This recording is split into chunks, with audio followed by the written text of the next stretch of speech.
está começando o Religare Conhecimento e Religião.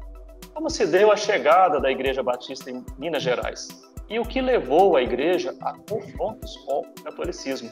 Eu recebo no programa de hoje Jair Souza Leal. Nós vamos falar sobre a construção da identidade batista em Minas Gerais. Como vai, Jair? Tudo bem? Obrigado por ter aceito o nosso convite. Olá, Flávio. O prazer é meu. Muito obrigado pelo convite. Eu tenho certeza que será um momento precioso para nós conversarmos aqui neste programa. Essa é uma ótima conversa. E você já acessou o nosso canal no YouTube?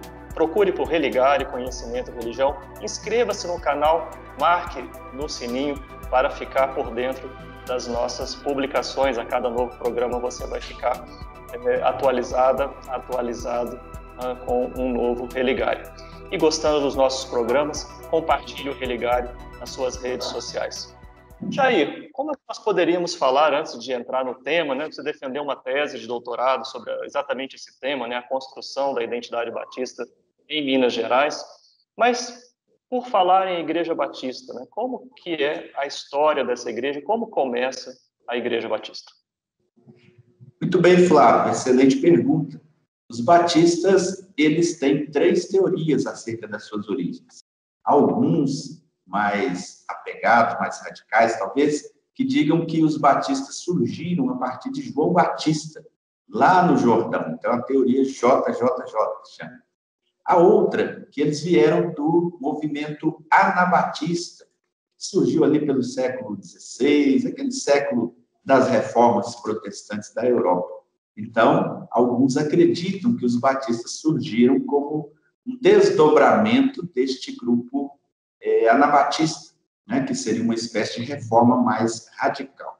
E os mais sensatos, talvez, e eu me incluo entre esses, acreditam que os batistas surgiram lá pelo ano de 1640, na Inglaterra, né, sobretudo como um desdobramento dos separatistas ingleses. Então, a igreja da Inglaterra era a anglicana, neste período, e havia alguns grupos ainda insatisfeitos, porque eles ainda viam muitos vestígios do catolicismo no anglicanismo.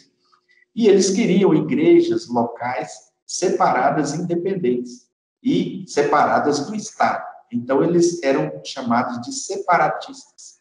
E os batistas, eles, nesta terceira teoria, que talvez seja mais histórica, né, com condições de elementos mais históricos, eles estariam incluídos neste grupo, esse surgimento, sobretudo na Inglaterra, em torno do ano de 1640, 1650, a partir dos separatistas ingleses. Uma das características da Igreja Batista é a autonomia, né, de cada comunidade, né, cada igreja. Isso faz com que falar de batistas hoje seja algo bastante complexo, né? Há batistas de muitos perfis, né, de variados perfis. Mas o que você, como pesquisador desse tema, né, pesquisador desta instituição, o que você traria como elementos que caracterizariam, né, uma confissão batista? Muito bem. Os batistas têm alguns princípios que os distinguem. Um deles é o batismo por imersão. Então, esta foi uma marca distintiva deste grupo, que, na verdade, herdou este nome de batista dos seus inimigos, né, que os apelidaram de batista justamente porque eles não aceitavam o batismo infantil, tinha que ser de pessoas adultas que pudessem fazer a sua profissão de fé, e por imersão. Então, eles não aceitavam o batismo por aspersão, por efusão, como era o mais comum naquela época. E, além do batismo, os batistas também têm essa marca distintiva, que é cada igreja local, uma igreja autônoma, soberana e independente, que se liga umas às outras apenas por meio de uma associação de igrejas. Eles não têm uma hierarquia entre si, não têm uma liderança hierárquica, né? Não tem um fundador ao qual eles têm que prestar contas ou se submeter. Então, essas são 2 características bem distintivas deste grupo chamado batista. Ao longo da história da Igreja Batista, é possível identificar também um princípio que você já falou, né? O princípio da separação entre igreja e Estado, também um investimento forte no campo educacional. Essas seriam também outras características? Bem, o protestantismo, em suma, podemos colocar os batistas, ainda que como um desdobramento, eles não gostam, em regra, de serem considerados protestantes, principalmente os que acham que vieram lá de João Batista, ou talvez dos anabatistas. Então, eles seriam uma reforma paralela, não da reforma alemã, de Martim Lutero. Então, eles não gostam muito desse nome protestante. No entanto, de uma forma geral, a história os coloca como grupo protestante. Dessa forma, os protestantes eles têm como norma de fé a Bíblia. E para que a Bíblia seja conhecida, a pessoa precisa ser alfabetizada. Na época das reformas protestantes da Europa, havia um grande número de pessoas que eram analfabetas. Para que a Bíblia pudesse ser colocada na mão dessas pessoas, elas pudessem entender as doutrinas dos protestantes, eles precisavam fundar escolas. Então, neste aspecto, os batistas se assemelham a todos os outros grupos protestantes. Eles têm a Bíblia como regra de fé e prática, eles têm a razão, né? Querem que os seus membros aprendam as doutrinas bíblicas, leiam a Bíblia, e para isso essas pessoas precisam ser alfabetizadas. Por isso, desde o início, desde os princípios, né, deste grupo protestante, dos batistas, eles sempre investiram em criação de escolas, pensando, a princípio, não em erradicar o mal social do alfabetismo, do analfabetismo, mas, primariamente, em fazer com que as pessoas pudessem aprender a ler e escrever para que pudessem ler a Bíblia. Entendo. Jair, vamos começar a falar um pouco mais daquilo que você, de fato, pesquisou, né, que é a chegada da Igreja Batista em Minas Gerais. Em que contexto, né, a Igreja Batista se instalou no estado de Minas Gerais? Pois bem, os batistas chegaram em Minas Gerais no final do século XIX, lá mais ou menos 1888, na cidade de Juiz de Fora.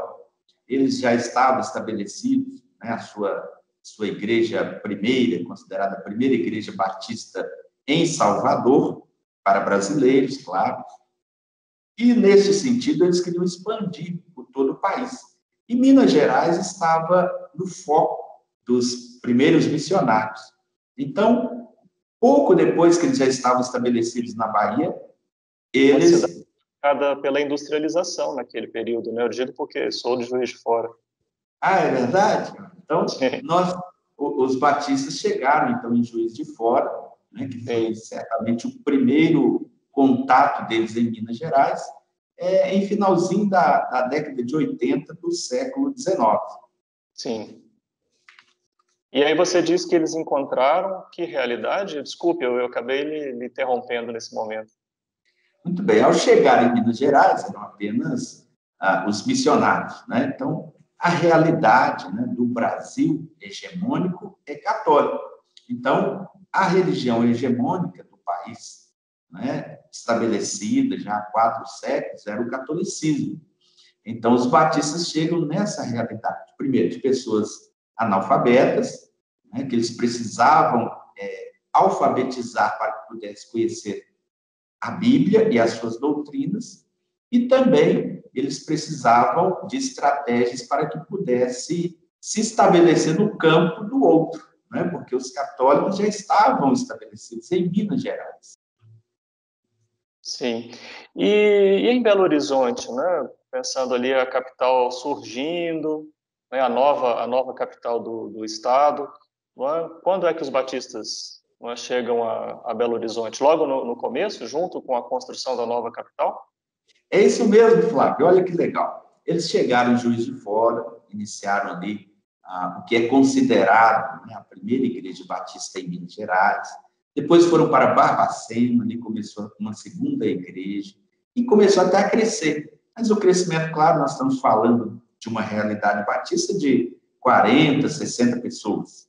Acontece que um pouco depois funda-se Belo Horizonte, ela se torna a capital de Minas Gerais. Então, todos esses acontecimentos foram muito próximos. Com isso, houve uma migração muito grande de pessoas que queriam sair de Juiz de Fora e de Barbacena para vir para Belo Horizonte, a nova capital, pelo trabalho, né, pelas propostas, né, de ser a capital do Estado. Com isso, as igrejas batistas, né, essas duas pequenas igrejas, ficaram prejudicadas, porque muitas pessoas que eram membros vieram para Belo Horizonte. Então, na sequência, esses missionários entenderam também que precisavam vir para a capital para iniciar uma igreja batista aqui na capital. Então, o início dos batistas em Belo Horizonte foi muito próximo da fundação desta capital belo-horizontina. Muito bem. No segundo bloco, eu quero conversar com você sobre alguns elementos da sua pesquisa, porque você se centrou, né, na análise de um jornal, o Batista Mineiro, e você mostra que essa construção da identidade, né, se deu por uma característica muito peculiar em relação à tradição hegemônica. Vamos chamar o intervalo, daqui a pouco a gente conversa. No Religare de hoje, nós estamos conversando sobre a construção da identidade batista em Minas Gerais. O nosso convidado acabou de concluir a sua tese de doutorado nesse ano de 2020, né, no programa de pós-graduação em Ciências da Religião da PUC Minas, uma tese sobre esse tema que nós estamos conversando aqui. A gente vai fazer um rápido intervalo e voltamos já.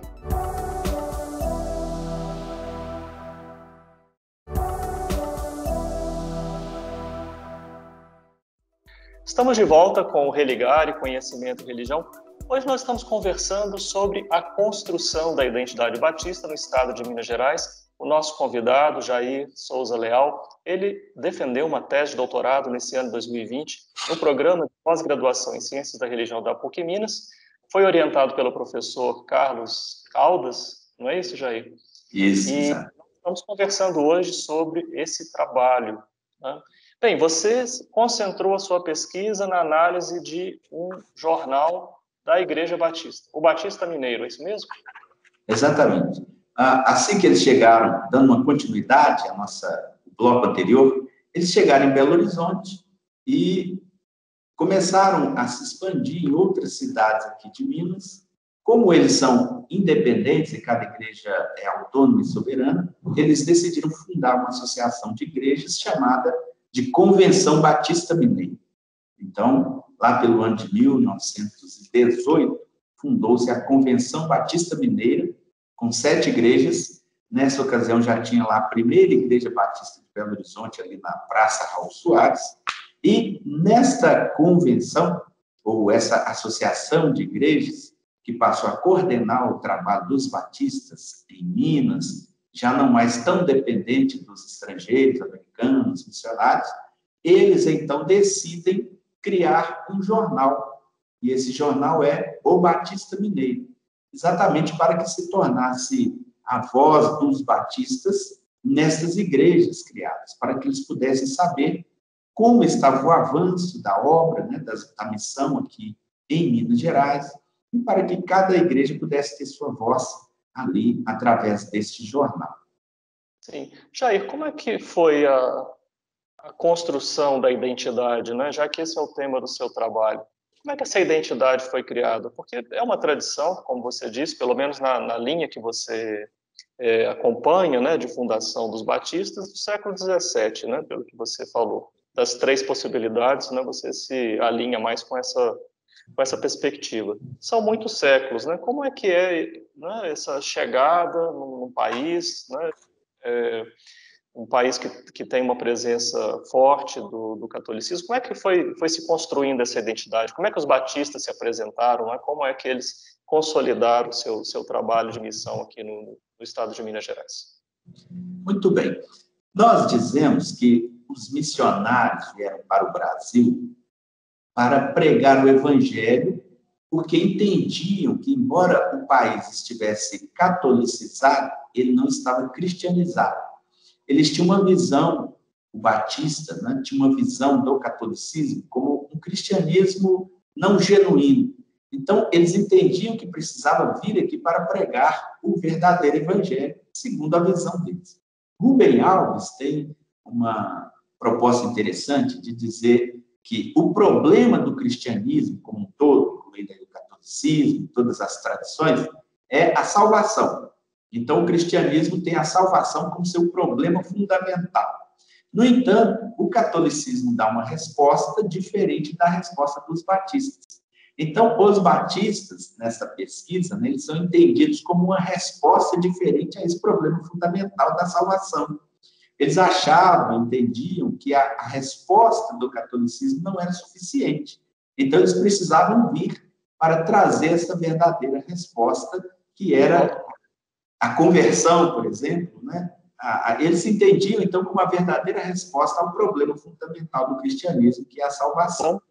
Como que é esse problema e que respostas são essas, assim, tão diferentes? Assim, de forma muito simples, seria assim, o catolicismo, a resposta dele está no batismo e na instituição. Então, você precisa se batizar, por isso o batismo já desde criança, desde bebezinho, e você se torna parte da instituição. Quando você está na igreja, você está salvo. Já o batista, ele entende que a salvação ela está na conversão. Então, ele não acredita na instituição, mas na conversão do indivíduo. Ele entendia que a sociedade só seria transformada na medida em que o indivíduo se converter. Então, converta-se o indivíduo e a sociedade será transformada. Então, são duas respostas para o mesmo problema fundamental. Ocorre que eles vieram no rebanho do outro, né? Não podemos deixar de entender que, embora eles estivessem desejosos, né, tivessem esse entendimento de que estavam obedecendo ao Cristo, na verdade, eles chegaram numa sociedade onde já havia uma religião estabelecida. E, claro, que essa religião estabelecida, né, o catolicismo, com o seu rebanho, eles não iriam entregar facilmente esse rebanho. Então, houve os primeiros conflitos entre batistas e católicos. Para os católicos, eles estavam defendendo o rebanho da heresia batista. Para os batistas, eles estavam sendo perseguidos pela religião da maioria. Então, observa que cada um tinha uma visão diferenciada nesse encontro, né? Então, repito, o catolicismo defendia o seu rebanho da heresia batista, estrangeiros, que chegavam trazendo uma palavra diferente daquelas que eles já tinham ensinado ao seu rebanho. E os batistas vinham e entendiam que esta oposição, essa firmeza do catolicismo era uma perseguição. Então, este conflito, o próprio Rubem Alves, né, que foi também um teórico que nós utilizamos, ele diz que no conflito existe a construção da identidade, porque se demarca fronteiras, eles e nós. Então, a construção da identidade batista que nós trabalhamos, ela parte exatamente desse conflito entre batistas e católicos, não necessariamente entre as pessoas, né? Não são as pessoas, o rebanho dos batistas e o rebanho católico, mas, obviamente, entre a liderança batista e a liderança católica, que tinham lá as suas diferenças, né? Queria defender o seu rebanho, e, por isso, os conflitos. Mas, nos conflitos, eles tinham que demarcar suas fronteiras. E, quando você demarca a fronteira, você está estabelecendo a sua identidade. Quem eu sou e quem o outro é. E como que isso aparecia lá no jornal O Batista Mineiro? Porque eu já vi também outros estudos mostrando do lado católico desse embate, né, que o bispo também, à época, salvo engano, acho que Dom Cabral, ele também participava desse debate diretamente, né, do confronto aí com os protestantes, né, falando assim de maneira mais ampla. Mas como que isso acontecia no jornal O Batista Mineiro, que foi o jornal que você pesquisou? Bem, nós podemos dizer que a turma não era fácil, né? Eles não eram fáceis. Então, os batistas, por exemplo, tinham uma prática de fazer cultos na praça, chamado de culto ao ar livre.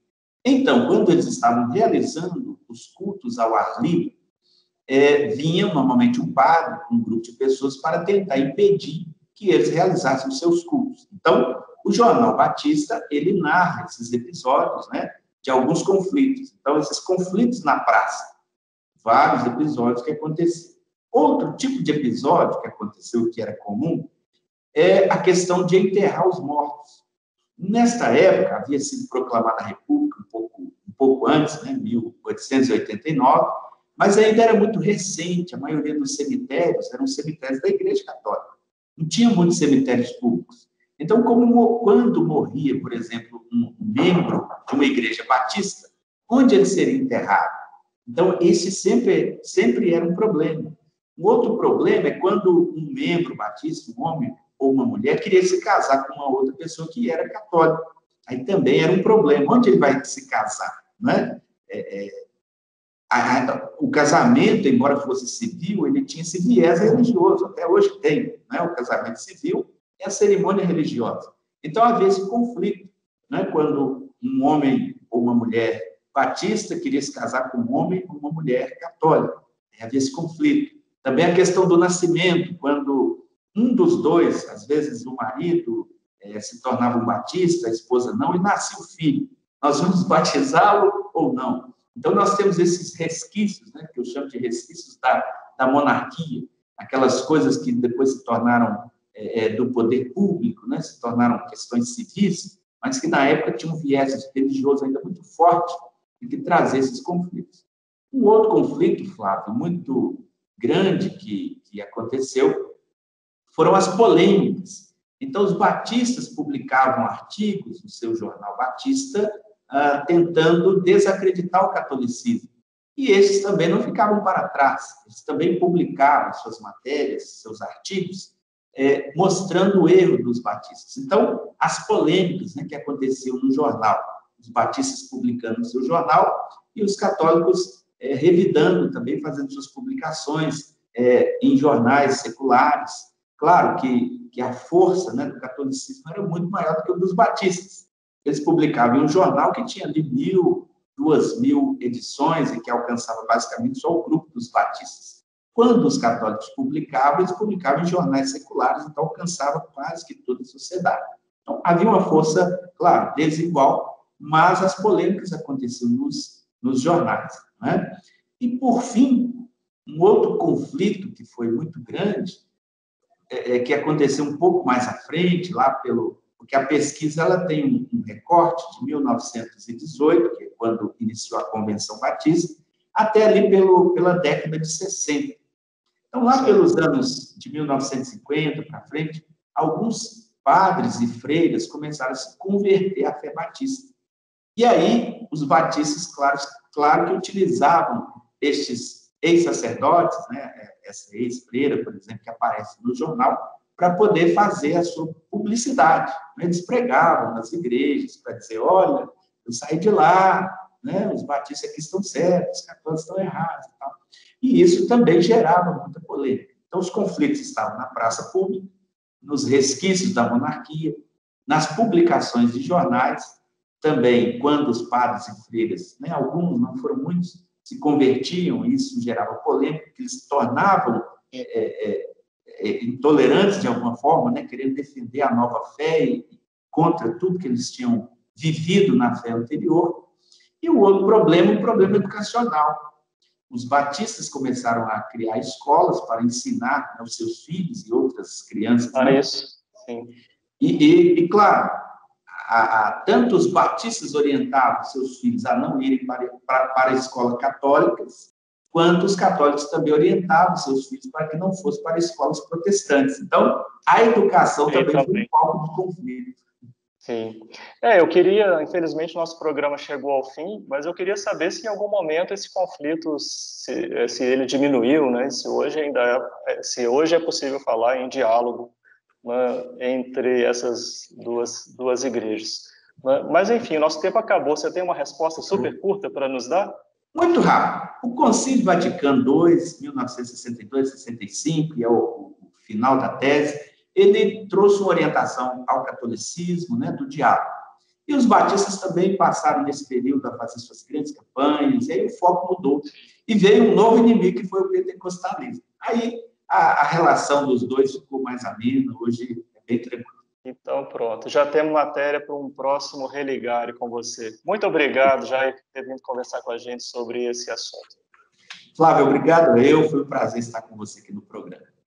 Um abraço. O Religare é um projeto de extensão do Programa de Pós-Graduação em Ciências da Religião da PUC Minas, e você pode conhecer as nossas atividades e cursos acessando a página pucminas.br/ppgcr.